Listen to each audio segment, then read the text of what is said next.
ಹಾಸನದ ಜಿಲ್ಲಾಧಿಕಾರಿಗಳ ಕಚೇರಿಯಲ್ಲಿ ಜಿಲ್ಲಾಧಿಕಾರಿಗಳ ಸಮ್ಮುಖದಲ್ಲಿ ಇವತ್ತು ಬೆಳಗ್ಗೆ 12:35ಕ್ಕೆ ನಾಮಪತ್ರವನ್ನು ಸಲ್ಲಿಸಿದ ನಂತರ ಎಲ್ಲರೂ ಕೂಡ ವೇದಿಕೆ ಹತ್ರ ಬರ್ತಿದ್ದಾರೆ. ಇದೀಗ ಎಲ್ಲರನ್ನು ಕೂಡ ಸ್ವಾಗತ ಮಾಡ್ತಿದ್ದಾರೆ ಅನ್ಸುತ್ತೆ. ಜಸ್ಕೋ ಲೈವ್ ಹಾಸನದ ತಾಲೂಕು ಮೈದಾನದಿಂದ ಸಮಾನವಾಗಿರುವಂತ ಪ್ರಜ್ವಲ್ ರೇವಣ್ಣ ಅವರಿಗೆ ತಮ್ಮೆಲ್ಲರ ಪರವಾಗಿ ವೇದಿಕೆಯ ಪರವಾಗಿ ಹೃದಯಪೂರ್ವಕವಾದಂತಹ ಸ್ವಾಗತವನ್ನ ಈ ಸಂದರ್ಭದಲ್ಲಿ ನಾನು ಪ್ರೀತಿಪೂರ್ವಕವಾಗಿ ಬಯಸ್ತಾ ಇದ್ದೇನೆ. ಬಂಧುಗಳೇ, ಈ ಒಂದು ಕಾರ್ಯಕ್ರಮದ ಯಶಸ್ಸಿಗೆ, ಈ ಜಿಲ್ಲೆಯ ಅಭಿವೃದ್ಧಿಗೆ ಪ್ರತ್ಯಕ್ಷವಾಗಿ ಪರೋಕ್ಷವಾಗಿ ಶಕ್ತಿ ಕೊಟ್ಟಿರ್ತಕ್ಕಂಥವರು ನಮ್ಮ ಮಾಧ್ಯಮದ ಸನ್ಮಿತ್ರರು.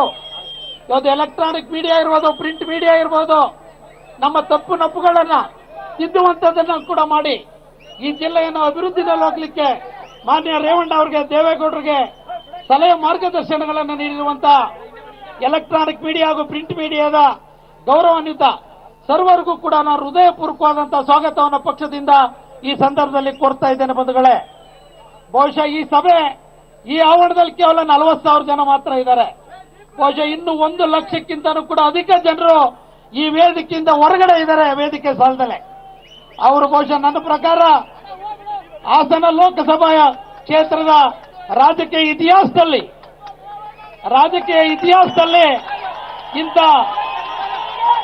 ಲಕ್ಷಕ್ಕಿಂತಲೂ ಕೂಡ ಅಧಿಕ ಜನರು ಸೇರಿರ್ತಕ್ಕಂಥ ಉದಾಹರಣೆ ಇಲ್ಲ. ಬಂಧುಗಳೇ, ಇವತ್ತು ನಿಮ್ಮ ಮಗ, ನಿಮ್ಮ ಸಹೋದರ ಎಂಬತಕ್ಕಂಥ ದೃಷ್ಟಿನಲ್ಲಿ ಇವತ್ತು ಆಶೀರ್ವಾದ ಮಾಡಲಿಕ್ಕೆ ತಾವೆಲ್ಲ ಮೂಲೆ ಮೂಲೆಯಿಂದ ಬಂದು ಶಕ್ತಿ ಕೊಡುವಂತ ಕೆಲಸವನ್ನ ಮಾಡಿದ್ದೀರಾ. ಮತ್ತೊಮ್ಮೆ ನಾನು ಹೃದಯಪೂರ್ವಕವಾದಂತ ಪ್ರೀತಿಪೂರ್ವಕವಾದಂತ ಸ್ವಾಗತವನ್ನ ಈ ಸಂದರ್ಭದಲ್ಲಿ ಬಯಸಿ, ಯಾಕಂದ್ರೆ ಕೂಡ ಮಾನ್ಯ ಕುಮಾರಣ್ಣ ಅವರು, ರೇವಣ್ಣ ಸಾಹೇಬರು, ಎಲ್ಲ ಶಿವಲಿಂಗೇಗೌಡರು ಎಲ್ಲರೂ ಕೂಡ ಮಾತಾ ಗೋಪಾಲ್ ಸ್ವಾಮಿ ಅವರಿಂದ ಹಿಡಿದು ಕಾಂಗ್ರೆಸ್ಸಿನ ಹಲವಾರು ಮುಖಂಡರುಗಳು 2 ನಿಮಿಷ ಮಾತನಾಡಲಿದ್ದಾರೆ.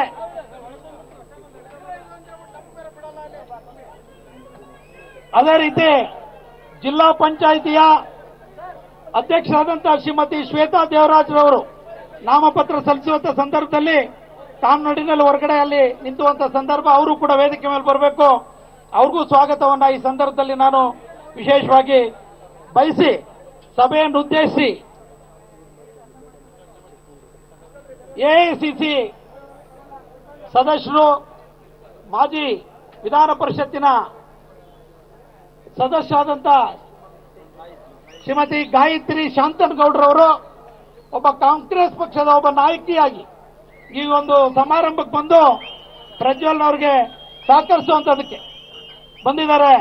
ಅವರು ಮಾತನಾಡಬೇಕು ಅಂತ ನಾನು ಈ ಮೂಲಕ ತಮ್ಮೆಲ್ಲರಲ್ಲೂ ವಿನಂತಿ ಕೂಡ ಈ ಸಂದರ್ಭದಲ್ಲಿ ಮಾಡ್ತಾ, ಇವತ್ತು ಈ ರಾಜ್ಯದಲ್ಲಿ 28 ವಿಧಾನಸಭಾ ಕ್ಷೇತ್ರಗಳಲ್ಲಿ ಮೈತ್ರಿ ಧರ್ಮವನ್ನು ಅನುಸರಣೆ ಮಾಡಿ ಪೂಜ್ಯ ದೇವೇಗೌಡರು, ರಾಹುಲ್ ಗಾಂಧಿ ಅವರ ನಾಯಕತ್ವ, ರಾಜ್ಯದಲ್ಲಿ ಕುಮಾರಣ್ಣ ಅವರು, ಸಿದ್ದರಾಮಣ್ಣ ಅವರು, ಪರಮೇಶ್ವರ್ ಅವರ, ರೇವಣ್ಣ ಅವರ ಒಂದು ನಾಯಕತ್ವದಲ್ಲಿ ಇವತ್ತು ಏನು ಮೈತ್ರಿ ಅಭ್ಯರ್ಥಿಗಳು ರಾಜ್ಯದಾದ್ಯಂತ ಸ್ಪರ್ಧೆ ಮಾಡುವಂತ ಅವಕಾಶ ಇದೆ. ಸೂರ್ಯ ಹುಟ್ಟೋದೇ ಸತ್ಯನೋ 20 ರಿಂದ 22 ಸ್ಥಾನಗಳನ್ನ ಮೈತ್ರಿ ಪಕ್ಷಗಳು ಗೆಲ್ತವೆ ಅಂತಕ್ಕಂಥ ಮಾತನ್ನ ನಾವು ಈ ಸಂದರ್ಭದಲ್ಲಿ ಹೆಮ್ಮೆಯಿಂದ ಈ ಸಂದರ್ಭದಲ್ಲಿ ಹೇಳಬೇಕಾಗ್ತದೆ. ಎಸ್, ವೇದಿಕೆಯಲ್ಲಿ ಎಲ್ಲರನ್ನು ಕೂಡ ಬರಮಾಡ್ಕೊಳ್ತಾ ಇದೆ. ಕೆಲವೇ ಹೊತ್ತಿನ ಮುಂಚೆ ಇದು ಗಮನ ಸೆಳೀತಪ್ಪ. ಇದು ಎಡಭಾಗದಲ್ಲಿ ನೋಡ್ತಿರುವಂಥ ದೃಶ್ಯ, ರೇವಣ್ಣ ಅವರು ಎಲ್ಲರಿಗೂ ಪ್ರಸಾದ ಕೊಡ್ತಿದ್ದಾರೆ. ಅವರು ಧೂಳ್ತಾ ಪ್ರಸಾದನ ಮುಖ್ಯಮಂತ್ರಿಗಳಾದಿಯಾಗಿ ಎಲ್ಲರೂ ಕೂಡ ನಗುನಗ್ತಾ ಸ್ವೀಕರಿಸಿ ಹಾಗೆ ಅದನ್ನು ನೀಟಾಗಿ ಹಣೆ ಮೇಲೆ ಇಟ್ಕೊಂಡ್ರು. ಅದಾದ್ಮೇಲೆ ಪ್ರಸಾದ ತಿಂದರು, ಎಲ್ಲ ಕೂಡ ನಡೀತು. ಯಾಕೆಂದರೆ ಬೆಳಗ್ಗೆ ಹರದನಹಳ್ಳಿ ದೇವೇಶ್ವರ ದೇವಸ್ಥಾನಕ್ಕೆ ಹೋಗಿದ್ರು, ಅದಾದ್ಮೇಲೆ ಲಕ್ಷ್ಮೀ ನರಸಿಂಹಸ್ವಾಮಿ ದೇವಸ್ಥಾನಕ್ಕೆ ಹೋಗಿದ್ರು, ಆಂಜನೇಯ ದೇವಸ್ಥಾನಕ್ಕೆ ಹೋಗಿದ್ರು. ಎಲ್ಲ ದೇವಸ್ಥಾನಕ್ಕೆ ಹೋಗಿ ನಾಮಪತ್ರ ಅದಾದಮೇಲೆ ಸಹಿ ಹಾಕಿದ್ದು ಹಂಗೆ ನೋಡಕ್ಕೆ ಹೋದರೆ. ಸೊ ಹಾಗಾಗಿ ಇದು ಒಂದು ರೀತಿ ಅಪ್ಪಟ್ಟ ದೈವಭಕ್ತರಾಗಿರುವಂಥ ರೇವಣ್ಣವರು ಈಗ ಇದು ಆಶ್ಚರ್ಯ ಅಲ್ಲ ಇದು, ಬಿಕಾಸ್ ಅವ್ರು ಮಾಡ್ತಾರೆ ಇದನ್ನು. ಸೊ ಹಾಗಾಗಿ ಒಂದು ಗಳಿಗೆ ನಾವು ನೋಡಿದ್ದು ಎಲ್ಲ ವೇದಿಕೆಯಲ್ಲಿ ಕೂತಿರುವಂಥ JDS ನಾಯಕರಿಗೆ ರೇವಣ್ಣವರು ಪ್ರಸಾದ ತಾವೇ ಹಂಚಿದ್ರು. ಹಂಗೆ ನೋಡಕ್ಕೆ ಹೋದರೆ ಎಲ್ಲರಿಗೂ GT ದೇವೇಗೌಡರಿಂದ ಹಿಡಿದು ಎಲ್ಲರಿಗೂ ಕೊಟ್ಕೊಂಬಂದರು. ಎಲ್ಲರೂ ಅದನ್ನು ಸ್ವೀಕರಿಸಿ ತಿಂದು ಹಣೆಗೆ ಇಟ್ಕೊಂಡು ಕಣ್ಗೊತ್ತು ತಿನ್ಕೊಂಡು